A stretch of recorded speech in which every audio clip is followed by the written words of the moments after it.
plateau avec Benoît Grunewald. Bonjour Benoît. Bonjour. Alors, ce qu'il faut vous représenter, vous êtes expert en cybersécurité, vous êtes le directeur des affaires publiques d'EZ.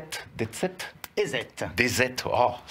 Alors c'est parti pour 10 minutes. Alors Bruno Grunewald, c'est d'actualité, hein. On attend en octobre prochain l'application d'un texte, la transposition, voilà, je cherchais transposition, mon mot. Tout à fait.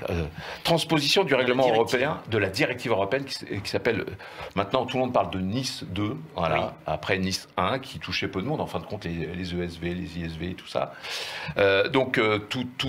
Toutes ces activités qui étaient vraiment sensibles, aujourd'hui on veut l'étendre. Donc, pourquoi ce texte est-il important? On va peut-être essayer de revenir un petit peu sans rentrer trop en profondeur. Et puis surtout, d'un mot au passage, est-ce qu'on peut rappeler ce qu'est EZ?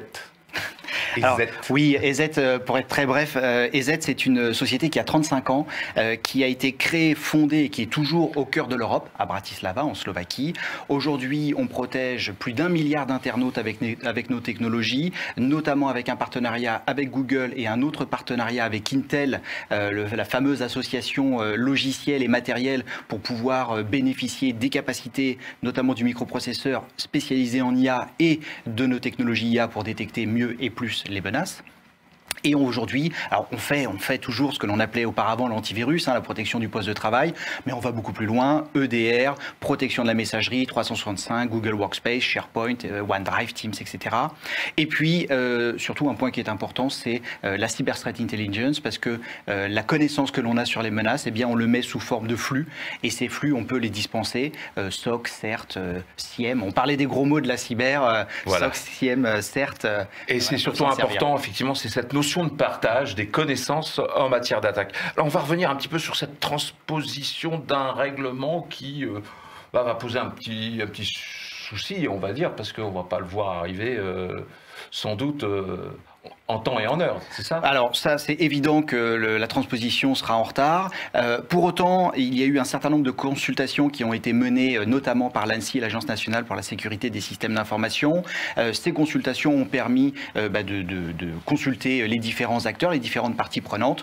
Donc quand ça se mettra en route, il y a de fortes chances pour que ça soit quand même assez efficace et que ça soit surtout que ça corresponde à ce que les entreprises peuvent à la fois attendre, mais aussi peuvent aussi supporter en termes de transposition et d'amélioration de leur cybersécurité. Alors ce texte qui est en attente, qui va définir un peu qui est concerné et quelles sont, on va revenir dessus, les sanctions.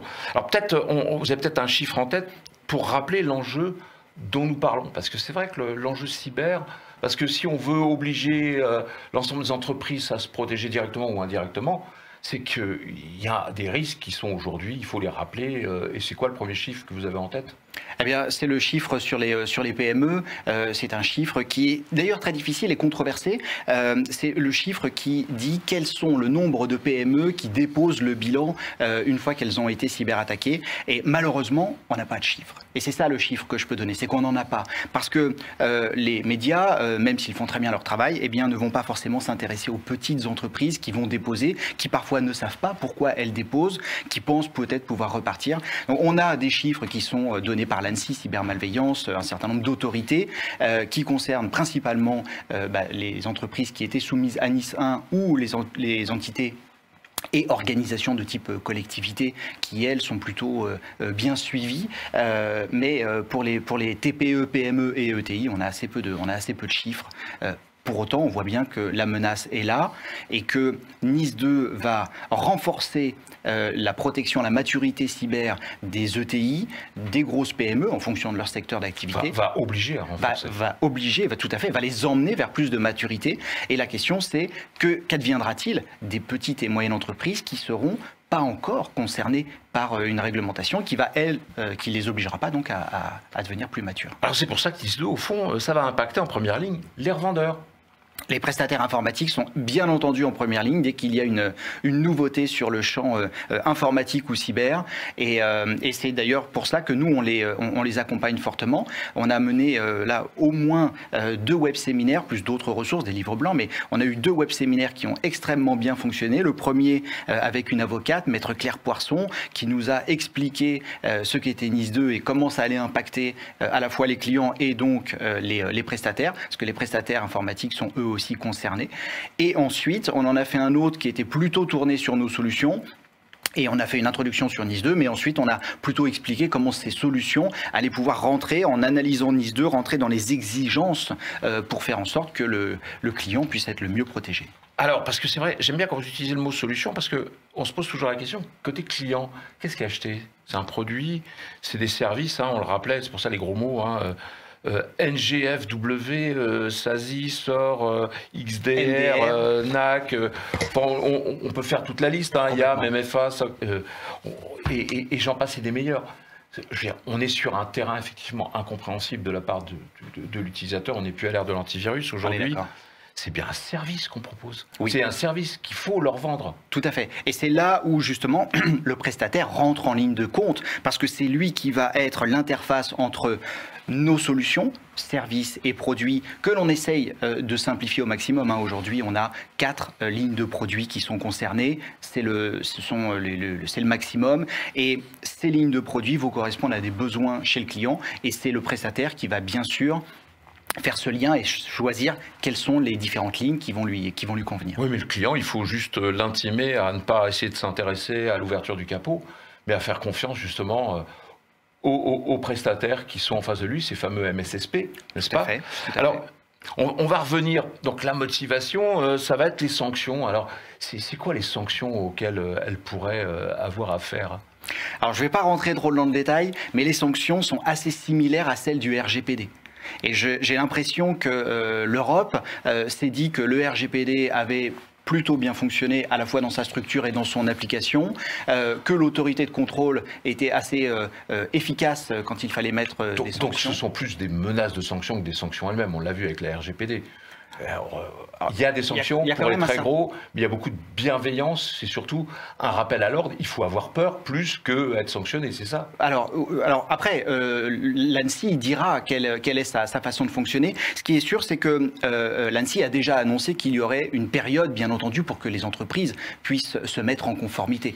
Donc, au début, effectivement, il y a de fortes chances pour que ça soit des rappels aux bonnes pratiques et par la suite qu'il y ait des sanctions. Moi, je me souviens à un moment avoir fait une analyse des différentes sanctions que l'on trouvait sur la CNIL, parce que la quasi-totalité sont publiques. Eh bien, il y avait quand même des entreprises de taille petite, voire intermédiaire, notamment auxquelles la CNIL avait émis des recommandations qui n'avaient pas été suivies des faits. Et il y avait eu des sanctions. Oui, c'est après être resté un petit peu muet après avoir été quelque peu alerté. De toute façon, l'objectif, c'est de passer à plus de maturité. Alors, le sujet aussi, c'est comment est-ce qu'on peut faire évoluer les prestataires informatiques et autres MSP dans ce rôle de MSSP? Oui. C'est une bonne question et moi je vois trois typologies de partenaires.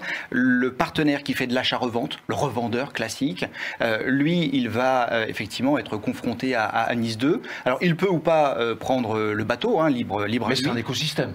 Mais c'est un écosystème. Exactement, parce que lui il va fournir l'essentiel. C'est-à-dire que si vous n'avez pas d'ordinateur, si vous n'avez pas de licence, si vous n'avez pas d'imprimante, si vous n'avez pas tout ce qui fait que votre informatique fonctionne, de toute façon, vous n'avez pas besoin du reste. Donc lui, il est toujours nécessaire, c'est vraiment le socle. Et effectivement, il va devoir passer la main au MSP qui, lui, va pouvoir gérer la sécurité et ou l'infrastructure, donc le maintien en conditions opérationnelles. Et si on va plus loin, et on va le devoir avec NIS 2, on va passer la main aussi au MSSP, qui, lui, ne va bien entendu pas s'occuper de la copie à la page, il va bien s'occuper du maintien en conditions en sécurité du système d'information. Et donc ce sont ces trois éléments de valeur dans la chaîne que l'on sensibilise et voire même quand on est sur le MSP ou le MSSP que l'on forme pour pouvoir prendre en main nos solutions. Est-ce qu'on a bien expliqué à l'ensemble des clients, utilisateurs, TI, PME, que c'était les MSSP qui avaient le permis de conduire, par analogie?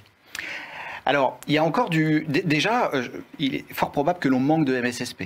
Donc notre rôle à nous aussi, c'est de former, de trouver les compétences et surtout d'apporter aux MSP qui ne sont pas encore MSSP les services pour pouvoir les aider à soit devenir MSSP, soit nous déléguer la partie MSSP, Security du MSP.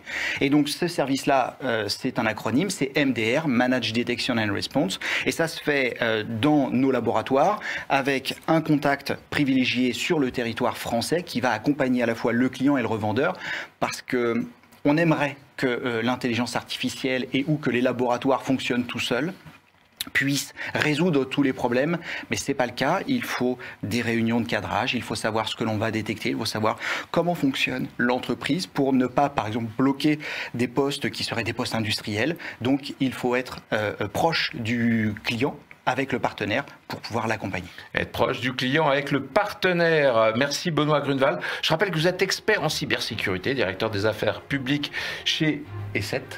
Voilà, un grand merci pour la passion et l'énergie que vous apportez à ce secteur, la cyber. C'est de plus en plus un sujet qui doit être maîtrisé par tous et par toutes. Et à défaut, comme on a essayé de l'expliquer, donner les clés à celui justement qui a les compétences. Complètement. Merci. Bonne journée.